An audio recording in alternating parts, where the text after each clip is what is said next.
नमस्कार। यो यहाँ मैले यो चाहिँ के हो त भन्नु होला नि, यो खोले साग भनिन्छ। यो कोही नामहरू त फरक पनि होला, हजुरहरूले के भन्नुहुन्छ।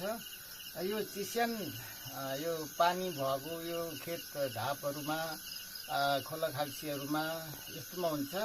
यसलाई राम्ररी पखालेर यो आलैमा पनि आलु या चना गेडाहरू कुनै पनि चिजहरू केराउ त्यस्तोहरू हालेर भुट्न पनि सकिन्छ र मजाले फेरि घाममा सुकाउने ओइदिन्छ। त्यहाँदेखि पानीमा उसिनेर फेरि सुकाएपछि गुन्द्रुक एकदम राम्रो पनि हुन्छ र यसरी यो हरियालीहरू यो गर्मी सिजनहरूमा पनि पाइन्छ र यसरी खाएमा हाम्रो शरीरलाई धेरै राम्रो फाइदाहरू हुन्छ भनेर मैले सबैमा यो बिन्ती चढाउँदै